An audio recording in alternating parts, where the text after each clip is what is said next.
So my name's Robin Wengert, and I really have no idea how to start this video. I've never done a video before, so this should be a really interesting experience for me, and hopefully it's an interesting experience for you. Kyle Cease, former comedian and inspirational speaker, talks about how if we don't know how to start something, if we don't think that we know how to start something, we rarely ever do. And I don't want to be stuck in that trap anymore. So I have no idea how to produce a video, but I'm going to do it anyway, because at least if I start, then I'm in the place of creation, and I would like to be in that place of creation, in the moment, in the now, and talking from my heart.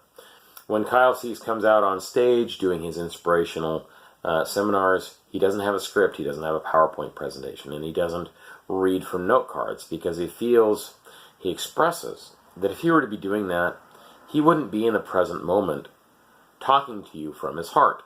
He wouldn't be in a place to co-create in that moment with you or with me, because he'd be back there thinking about the notes. They'd be created days, weeks, or even months ago, and invariably, if he's working from notes and from a PowerPoint presentation, it takes the act of creation out of the moment. So, taking that page from his notebook, that's how I'm coming to you. I don't have any notes, I don't have any PowerPoint presentation. I just want to talk to you about what I'm passionate about right here, right now, and hopefully making connection with you about that thing, those ideas, the things that I'm passionate about. And that thing that I'm passionate about is community, but not any kind of community, specifically intentional community. Now, if you've come across this and you're familiar with something with communities like Findhorn or Mondragon, then you already have some idea of the kinds of things that I'm going to be talking about. If you've never heard of those things, Google them. They're wonderful.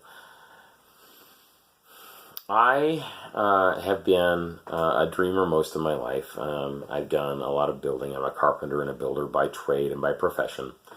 And one of the things that I've come across in my life is this idea that if I'm surrounded by people who have similar interests and similar goals and create a sense of community, that my life is greatly enriched by them, by being in community with them. I also find that if we're sharing resources, that we can each have a much more fulfilling lifestyle, but not work as hard to get that. So, a foundation that I'm working on creating called Chrysalis is essentially just that. Chrysalis is a foundation, a company that's whole mission is to create a safe place for profound change through the development of intentional community. So, obviously, we can't have a discourse over a video. I don't know where you work, what you do for a profession, what kind of jobs you've had in the past. But if you're anything like me or a lot of the people that I know, we've done all sorts of different things to make a living, to bring in money so that we can create and eke out this little niche that we start calling our lives. That we can have something that we can personalize and call our own and secure our future. And most people in this nation believe that we do this independently, that through freedom and liberty and independence, we create our own lives and carve out our own niche. And while it is true, invariably, that we do self-actualize our own lives, independence is a little bit overblown. You look at the clothes that you wear, the food that you eat, the car that you drive, the fuel that gets into the car, whether it's electricity for an electric car or gasoline for a petroleum-based car, or the electricity that we get in our homes, or the products that we have or use, makeup, health and beauty aids, any of these things, computers, cell phones, videos, video cameras, the internet, none of those things are things that we provide for ourselves typically. My sister-in-law, she makes her own soap and makes her own salves and does master knitting and makes many of her own clothes, including socks and sweaters and so on and so forth, and does so for her friends and family as well. But she's not living independently. She relies on all sorts of goods and services provided by people in the community, in the state, in the nation, and in the world. So independence is this idea that we've taken in the United States to mean non-dependent. That's simply not true. So within an intentional community, we shed some of that ideology, and we realize that we rely on the people around us all the time to help us with our lives, to enrich our lives. We rely on somebody to take care of our children when we're at work. We rely on somebody oftentimes to educate our children because we may not have all of the experience or the time or the resources to do so. We rely on other people at times to make our food because we're in a rush. And so bringing these resources into an intentional community where we choose to do this is important. And it can provide us with so much overlap for our resources in our lives that I believe that by combining these resources and working together, we can enrich our lives and have more than we currently have right now living individually, with a lot less work involved, giving us more time to really, truly enjoy the things that we're passionate about.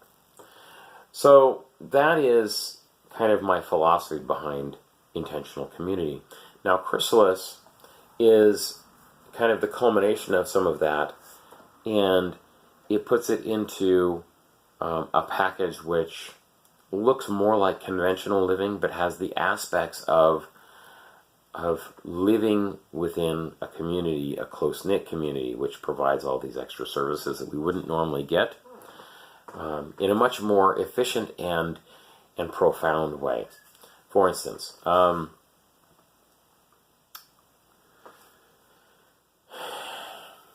many people I know work in call centers or in factories. They go to work, they walk in the door, and they're there to do the job, collect a paycheck, and leave. There's no satisfaction in it, or very little.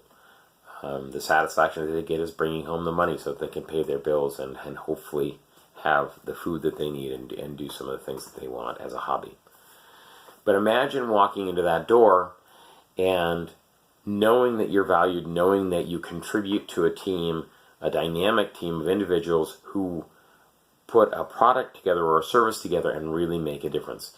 You know you're valued, and you know that every person on that team is also valued as much, and working together you can accomplish so much more than you can working independently. Now, that's not an uncommon theme in most corporations and most job settings.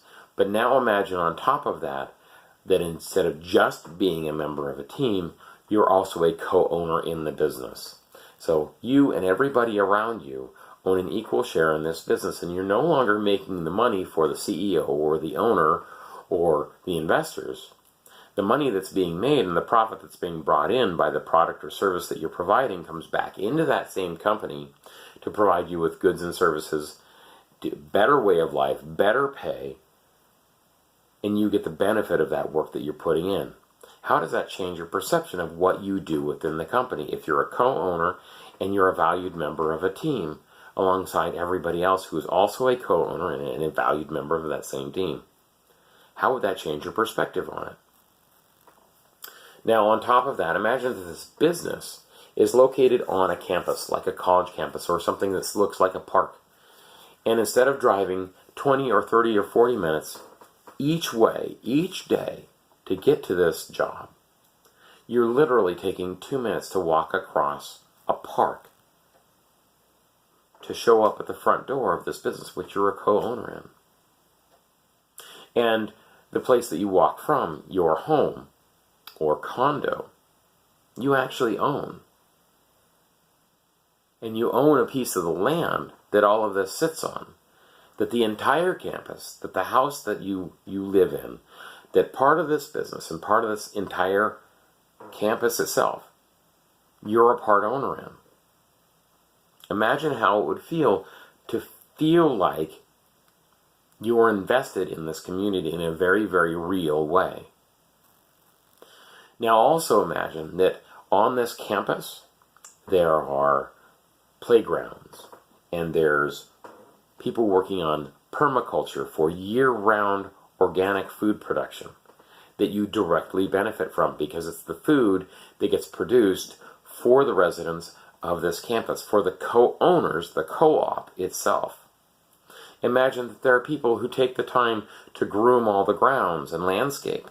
So literally, you're not doing all of this for yourself. You're relying on the people around you to provide these services because they're also relying on the income coming in from the company that you're working for.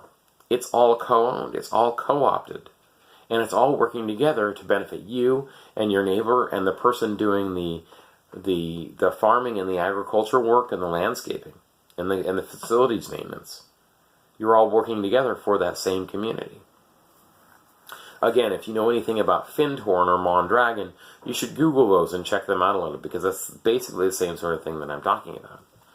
Imagine on top of that, that on these grounds, there's another building, and you could call it a community gathering building. You'd call it a commons, and in that commons, maybe there's a bistro and a coffee shop. Maybe there's a salon. Maybe there's that's where the child care would take place for your children as you go to work. And maybe there's even an educational facility where people, where there's a much higher rate of instructors to children, so that you're getting the kind of education that you would out of a private school or homeschooling, or a combination of all of private, public, and homeschooling. And it's much more individualized for your children, so they're getting a better education. Imagine that being 2 minutes away from where you work, walking across campus.